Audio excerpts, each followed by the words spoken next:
Morning student, once again we are here in the district class. Today we are going to start lesson 2 of civics and the name of the lesson is Understanding Secularism. यानी आज हम लोग ये पढ़ने जा रहे हैं, समझने जा रहे हैं कि सेकुलरिज्म का क्या मतलब होता है।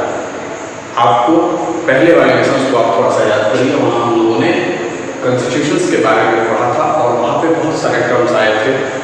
भारत जो है वो एक सेकुलर कंट्री है, तो जब भी हम इस सेकुलर का जिक्र करते हैं, सेकुलरिज्म की जिक्र करते हैं, तो इसका क्या मतलब होता है, इसको हम लोग आज जानने और समझने का प्रयास करेंगे। ये वर्ड बहुत ही महत्वपूर्ण है, इसके मायने बहुत महत्वपूर्ण हैं। समाज के भीतर, सोसाइटी के भीतर इक्वालिटी आए, सबको बराबर मौका मिले, किसी के साथ कोई बायसनेस नहीं हो as far as religion is concern. इसके लिए इस सेकुलरिज्म को समझना बहुत जरूरी है, बहुत ही इंपॉर्टेंट और संजीदा टॉपिक है, इसको आप बहुत अच्छे से समझें। India has been a tolerant nation and is a secular nation. All major religions of the world thrive in India with equality. हमारे देश के भीतर विश्व के जितने भी महत्वपूर्ण बड़े बहुसंख्यक हर तरह के धर्म जो भी हैं मौजूद हैं, वो सारे धर्मों के लोग हमारे देश में, भारत में कॉम्प्लीट पीस के साथ रहते हैं। उनको कोई यहाँ पे दिक्कत तकलीफ कुछ भी नहीं है।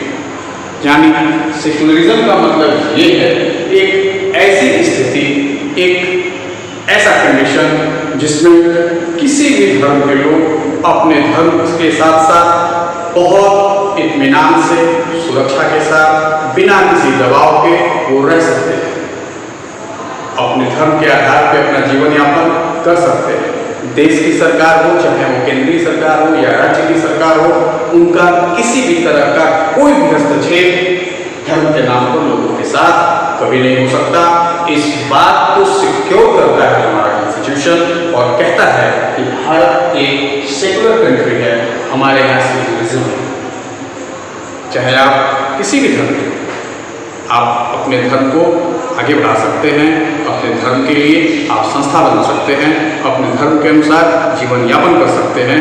आपका धर्म कभी भी आपके जीवन में भारतवर्ष के भीतर कभी बाधक नहीं बन सकता आपकी तरक्की के लिए। यानी हर किसी को रिलीजियस फ्रीडम दिया गया है, यही मतलब होता है सेकुलरिज्म का। इसके बहुत सारे फायदे हैं। सेकुलरिज्म का मतलब ये हुआ कि secularism essentially refers to the non interference of religions and state in their respective matters, meanwhile ensuring equal treatment and dignity for all the religions existing in a particular state. राज्य की जो सरकारें हैं वो धर्म के साथ बिल्कुल अपने आप को एक डिस्टेंस बना के चलती हैं, न तो वो किसी धर्म को प्रमोट करती है, न किसी धर्म के खिलाफ है। उनके लिए सभी इक्वल धर्म जो है वो इक्वल है। यानी आप इमेजिन करिए कि किसी एक राज्य में किसी एक खास धर्म के लोग बहुत ज़्यादा संख्या में हैं और दूसरे धर्मों के लोग माइनर, बहुत थोड़ी संख्या में। जब वहाँ सरकार बनती है तो सबसे ज़्यादा धर्म के जो लोग हैं उनकी सरकार बन जाती है। और ऐसी परिस्थिति में यदि राज्य सरकार अपने आप को रिलीजन से दूर न रखे तो बहुत संभव है कि जो माइनर क्लास के लोग हैं, जो कम संख्या में लोग हैं धार्मिक दृष्टिकोण से, शायद उनको परेशानी हो। इसलिए स्टेट ने अपने आप को बिल्कुल रिलीजन से अलग कर रखा है, उनका इससे कुछ लेना देना नहीं है। सरकार अलग है, धर्म अलग है, हर धर्म का इक्वल रिस्पेक्ट है, हर धर्म के लोगों के लिए समान अवसर उपलब्ध है, सभी को आगे बढ़ने का भरपूर मौका मिला हुआ है। तो ये एक सेकुलरिज्म जो टर्म है, इसका मतलब है धार्मिक स्वतंत्रता। भारतवर्ष के भीतर किसी भी धर्म के लोग बहुत आराम इत्मीनान से रह सकते हैं, अपने लिए संस्था बना सकते हैं, अपने लिए क्लब का निर्माण कर सकते हैं, अपने लिए यूनिवर्सिटी बना सकते हैं, एजुकेशन सेंटर खोल सकते हैं, अपना जीवन यापन वो अपने धार्मिक प्रवृत्ति के अनुसार कर सकते हैं। इस पर किसी तरह की कोई बंदिश, कोई समस्या, कोई दबाव नहीं है। बिल्कुल 100% free of fear, free of any burden आप रह सकते हैं। This is called secularism. आइए कुछ और बातों को हम लोग जानने का प्रयास करते हैं।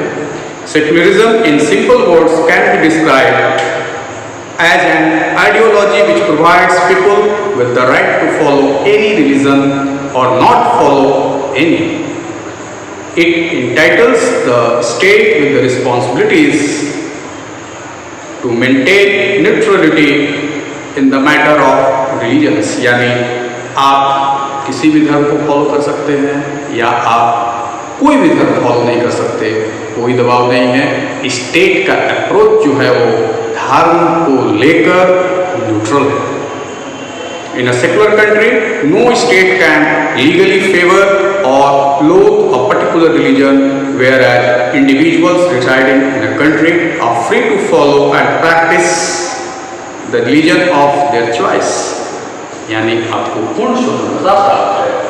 आप सेकुलर हैं, हमारा देश सेकुलर है, आप किसी भी तरह के धार्मिक दृष्टिकोण को लेकर रह सकते हैं, चल सकते हैं, आपको कंप्लीट फ्रीडम है, कोई दबाव नहीं है। ये मतलब होता है सेकुलरिज्म का।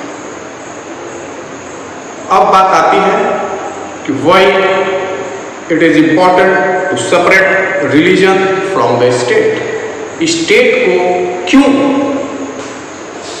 सेकुलरिज्म को फॉलो करना है, क्यों उनको रिलीजन से अलग रहना है, इसके कुछ अपने कारण हैं, जैसे मैं आपको बता दूं।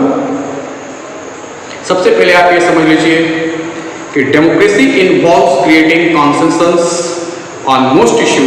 It is also about protecting the basic rights of every citizens. Secularism help in attaining these objectives of democracy. It is important to separate religion from state because of the following reason। वो कौन कौन से कारण है, वो क्या कारण है, क्यों एक स्टेट को धर्म से अपने आप को न्यूट्रल रखना होता है। पहला, the most important aspect of secularism is its separation of religion from state power। This is important for a country to function democratically।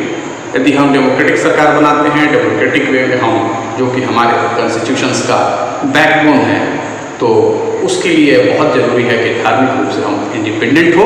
धर्म कभी भी हमारे एक्शंस में, हमारे डिसीजंस में इंटरफेयर नहीं करता। With this religious group there will most likely to be one group that it is in majority. ऐसा हो सकता है कि कभी कहीं किसी राज्य के भीतर एक पर्टिकुलर रिलीजन्स के लोग बहुत ज़्यादा हों, वो सरकार बना ले, तो बहुत चांसेस हो सकती हैं यदि वो न्यूट्रल अप्रोच उनका नहीं हो धर्म को लेकर, रिलीजन को लेकर, तो दूसरे धर्म के लोगों को शायद तकलीफ हो, शायद परेशानी हो।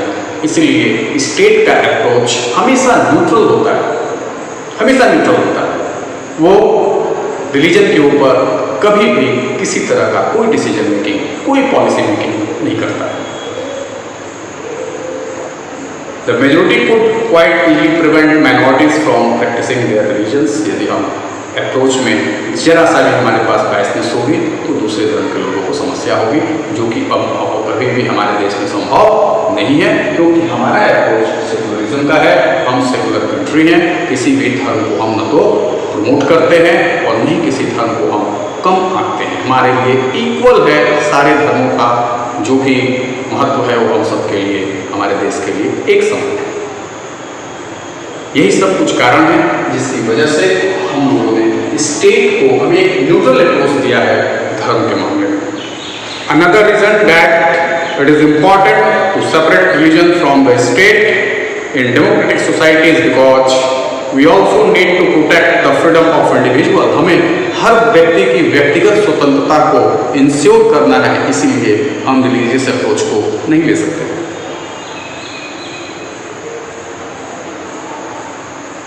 और साथ ही साथ किसी भी धर्म, किसी भी रिलीजन के लोगों को अपने जीवन यापन के लिए वो अपनी सोसाइटी बना सकते हैं, अपना क्लब बना सकते हैं, एजुकेशन सेंटर्स को बना सकते हैं।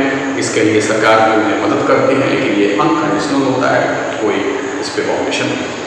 तो आज आप ये बहुत अच्छी तरीके से समझे होंगे कि सेकुलरिज्म क्या है। नेक्स्ट क्लास में हम लोग कुछ और पहलू की बात करेंगे। तब तक के लिए बस इतना ही। इसे आप अच्छे से पढ़ें, बुक को अच्छे से पढ़ें, ये बहुत ही इंपॉर्टेंट चैप्टर है और इसमें दिए गए वर्ड्स को आप अच्छे से समझने का प्रयास करें। आज के लिए बस इतना ही। Thank you, have a nice day.